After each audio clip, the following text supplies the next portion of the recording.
नमस्कार, मैं doctor Rohan Jain, consultant orthopaedic surgeon, joint replacement and sports injury unit, eternal hospital Sanganer. आज हम जॉइंट रिप्लेसमेंट से जुड़े हुए कुछ मिथ और फैक्ट्स के बारे में डिस्कस करेंगे। लोगों की क्या क्वेरी रहती है, लोगों को क्या गलत लगता है और क्या सही लगता है। आज हम कुछ इन चीज़ों के बारे में जानने की कोशिश करेंगे। सबसे बड़ा और कॉमन मिथ ये है कि क्या नी रिप्लेसमेंट या हिप रिप्लेसमेंट में हम पूरा हिप चेंज कर देते हैं। ये बहुत बड़ा मिथ है। हिप रिप्लेसमेंट, नी रिप्लेसमेंट में सिर्फ सरफेसेस चेंज होती हैं, जिसमें हम वो सतह जो कि खराब हो गई है आर्थराइटिस की वजह से या इंजरी की वजह से, हम उस सरफेस को मेटल की सरफेस से रिप्लेस कर देते हैं। और साथ में कुछ लिगामेंट भी रिप्लेस होते हैं। आपके पास आपका नेचुरल बोन स्टॉक रहता है, आप उसी पे चलते हैं। एक और मिथ, क्या नी रिप्लेसमेंट सर्जरी की कोई एज है?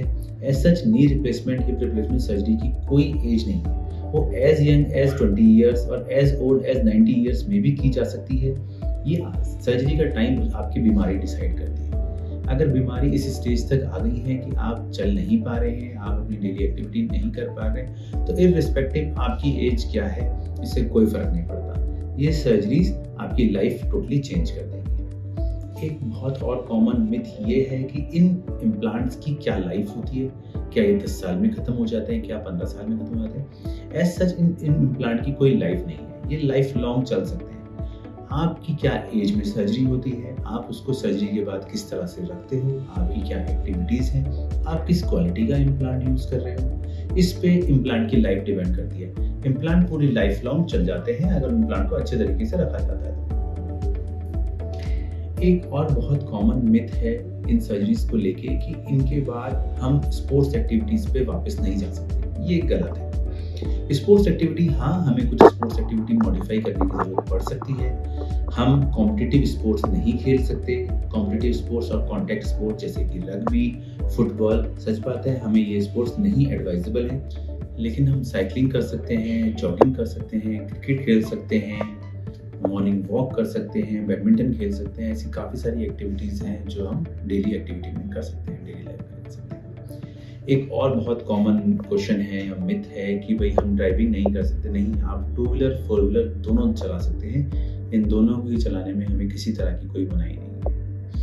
एक और मिथ के बारे में बात करेंगे, क्या हम ज़मीन पे नहीं बैठ सकते ऑपरेशन के बाद? ये बहुत कॉमन क्वेश्चन है, सब लोग पूछ सकते हैं। एज सच ऑपरेशन वाइज आप ज़मीन पे बैठ सकते हो, लेकिन इस एक्टिविटी को हम बहुत ज़्यादा प्रमोट नहीं करते। ये एज सच इसकी इम्प्लांट की लाइफ को कम करता है, इम्प्लांट को लूजनिंग करता है। आप ओकेजनली बैठ सकते हो, मगर एज अ पार्ट डेली नहीं बैठना चाहिए।